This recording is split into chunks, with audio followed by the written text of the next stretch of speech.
साइस्मिक waves के इस video में मैं आपके साथ 4 तरह की साइस्मिक वेव्स डिस्कस करूंगा। P waves, S waves, love waves या एल वेव्स जिनको क्यू वेव्स भी कहते हैं, आर वेव्स या फिर जिन्हें रेले वेव्स भी कहते हैं, RAYLEIGH। पर वीडियो स्टार्ट करने से पहले मैं चाहता हूँ आप पुराने कुछ क्वेश्चंस देखें जो यूपीएससी में पूछे गए हैं। एक्चुअली ये जो क्वेश्चंस हैं ये ज्योग्राफी ऑप्शनल में आए थे। तो देखिए एक्चुअली 2010 वो लास्ट ईयर था जब प्रीलिम्स में सी सैट के बजाय ऑप्शनल का पेपर हुआ करता था। तो मैंने वहाँ से कुछ क्वेश्चंस निकाले हैं, तो इसीलिए मैंने लिखा है probable questions for prelims in the coming times. तो आप इस क्वेश्चन को पॉज करके पढ़ सकते हैं। इसी तरह का एक और क्वेश्चन है जो कि ज्योग्राफी ऑप्शनल का ही है प्रीलिम्स का, तो इसको भी आप एक बार देख लीजिए। अब आप लोग मेंस के लिए भी कुछ प्रोबेबल क्वेश्चंस देख लीजिए, जीएस मेंस के लिए। तो देखिए ये क्वेश्चन भी मैंने ज्योग्राफी ऑप्शनल से ही निकाला है। Role of seismic waves in the study of earth's interior and bring out the relevance of seismic study in determining the structure of the interior of the earth. देखिए seismic waves से geography में इसी question की probability ज़्यादा है, क्योंकि geography के angle से हम कहें तो ये अर्थ के इंटरनल स्ट्रक्चर को स्टडी करने में हमारी हेल्प करती है। तो हो सकता है ये क्वेश्चंस कभी मेंस में जीएस में आ जाएं, और वैसे भी देखिए एग्जाम का लेवल तो बढ़ ही रहा है, तो मेंस में हो सकता है कोई साइस्मिक वेव से इससे रिलेटेड कोई क्वेश्चन आ जाए। ये जो वर्ड है साइस्मिक, इसका ओरिजिन एक ग्रीक वर्ड से है, SEISMOS, और इस वर्ड का मतलब होता है अर्थक्वेक। वैसे साइस्मिक वेव्स लैंडस्लाइड से भी हो सकती हैं, फॉल्ट्स के एक्टिवेट होने से भी हो सकती हैं, या फिर वॉल्केनिक इरप्शन से भी हो सकती हैं। पर जनरली हम इस टॉपिक में जो डिस्कस करेंगे वो हम साइस्मिक वेव्स जो अर्थक्वेक्स के कारण जब जनरेट होती हैं हम उन्हीं को इस वीडियो में डिस्कस करेंगे। देखिए जब भी कोई अर्थक्वेक आता है तो जिस जगह पे अर्थक्वेक आता है उसको हम कहते हैं फोकस। तो यहाँ से एक्चुअली अर्थक्वेक का ओरिजिन होता है, और इसके इमीडिएटली ऊपर जो जगह होती है उसको हम कहते हैं एपीसेंटर। तो जो ये साइस्मिक वेव्स जनरेट होती हैं ये एक्चुअली यहाँ फोकस से ही जनरेट होती हैं। और जब भी कोई अर्थक्वेक आता है तो केवल 2 ही तरह के साइस्मिक वेव्स जनरेट होती हैं, एक होती हैं पी वेव्स और एक होती हैं एस वेव्स। तो जो पी वेव्स हैं उनको कहा जाता है primary waves, PRIMARY, primary waves, क्योंकि इनकी स्पीड ज़्यादा होती है और ये सबसे पहले पहुंचती हैं एपिसेंटर पे, या फिर कहीं और भी अगर पहुंचेंगी, एपिसेंटर अगर यहाँ हो गया, यहाँ सबसे पहले पहुंचेंगी, या फिर किसी भी और लोकेशन में सबसे पहले पी वेव्स ही पहुंचती हैं, क्योंकि इनकी स्पीड ज़्यादा होती है एस वेव्स से। तो इसलिए इनको प्राइमरी वेव्स कहते हैं। और जो एस वेव्स होती हैं ये उसके बाद पहुंचती हैं, तो इसलिए इनको हम सेकेंडरी वेव्स कहते हैं।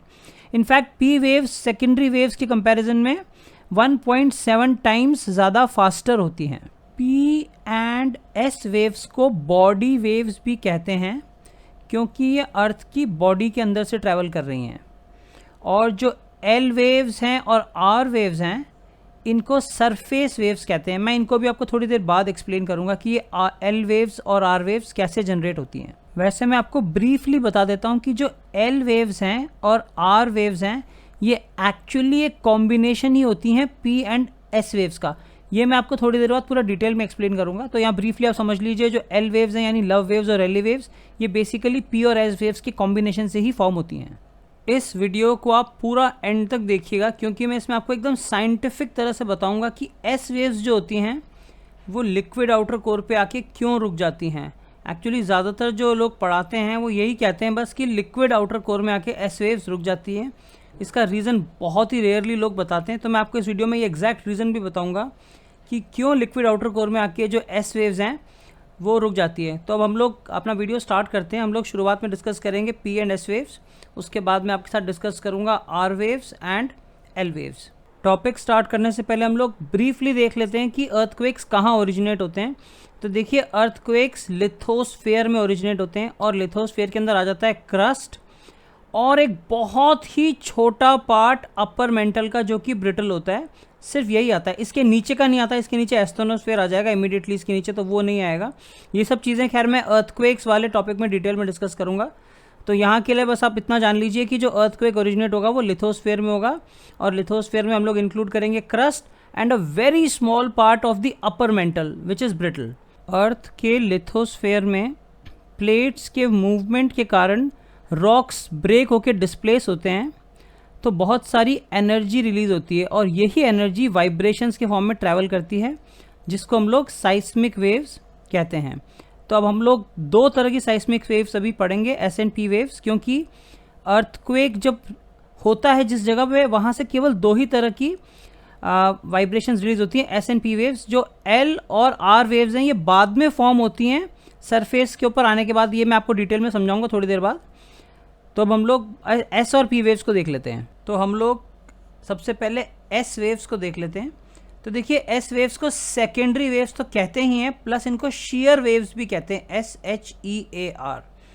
अब ये जो एस वेव्स होती हैं इनमें वो अगर किसी मीडियम से ट्रैवल कर रही हैं तो जो पार्टिकल्स होंगे उस मीडियम के वो वाइब्रेट करते हैं परपेंडिकुलर इस वेव के ट्रांसमिशन के डायरेक्शन में। तो अगर यहाँ मीडियम के पार्टिकल्स हैं तो ये पार्टिकल्स हैं तो ये ऐसे वाइब्रेट करेंगे परपेंडिकुलरली। परपेंडिकुलर किसके? जिस डायरेक्शन में एनर्जी जा रही है उसके परपेंडिकुलर ये वाइब्रेट करेंगे। देखिए आप याद रखिएगा किसी भी वेव में सिर्फ एनर्जी ही ट्रांसमिट होती है, पार्टिकल सिर्फ अपनी जगह पे ही वाइब्रेट करते हैं। तो एस वेव्स में पार्टिकल वाइब्रेट कर रहे हैं 90 डिग्रीज पे एनर्जी के डायरेक्शन में। मैं आपको थोड़ा सा और क्लियरली दिखा देता हूँ। देखिए अगर ये एनर्जी का डायरेक्शन है तो यहाँ पे पार्टिकल्स ऐसे वाइब्रेट कर रहे हैं 90 डिग्रीज पे। देखिए जो ये एस वेव्स होती हैं इनकी एक बहुत ही इंटरेस्टिंग प्रॉपर्टी है, ये लिक्विड आउटर कोर पे आके रुक जाती हैं, ये इसके आगे ट्रैवल नहीं करती। तो इसका रीज़न क्या है? तो देखिए इसका रीज़न ये है कि जो वेलोसिटी ऑफ एस वेव्स है ये दी जाती है इस फॉर्मूले से √μ/ρ। तो जो म्यू है इसको कहा जाता है शीयर मॉड्यूलस, SHEAR MODULUS। और सिंपल भाषा में हम इसको कह सकते हैं रिजिडिटी। रिजिडिटी आपने सुना होगा वर्ड। तो रिजिडिटी का मतलब क्या होता है कि अगर मान लीजिए कोई भी चीज़ है उसका हमें शेप चेंज करने के लिए कितना फोर्स लगाना पड़ेगा, पर जो लिक्विड्स होते हैं उनकी रिजिडिटी होती है 0, क्योंकि लिक्विड्स तो जिस भी आप कंटेनर में आप रखोगे उसी का शेप ले लेते हैं लिक्विड्स, तो इसीलिए लिक्विड्स की जो रिजिडिटी होती है वो 0 होती है। और जहाँ तक डेंसिटी की बात है इस फॉर्मूले में, तो देखिए जो लिक्विड आउटर कोर है इसकी डेंसिटी रफली होती है 10⁻²12। तो अगर अब हम इस फॉर्मूले में इसको रखें तो हमें क्या मिलेगा? हमें मिलेगा 0 अपॉन, हम लोग रफली 11 ले लेते हैं डेंसिटी, तो हमें मिलेगा 0। तो यानी होगा क्या? तो वेलोसिटी ऑफ एस वेव्स जो है वो 0 हो जाएगी जब वो लिक्विड आउटर कोर में आएंगी। तो यही कारण है कि जो एस वेव्स हैं वो लिक्विड आउटर कोर पे आके रुक जाती हैं। इस वीडियो को पूरा देखने के लिए गूगल प्ले स्टोर से कैमीशैडो ऐप डाउनलोड करें, CAMISADO, केवल गूगल प्ले स्टोर से ही डाउनलोड करें, कहीं और से डाउनलोड ना करें। कैमीशैडो ऐप गूगल प्ले स्टोर से डाउनलोड करें और इस वीडियो को पूरा देखें।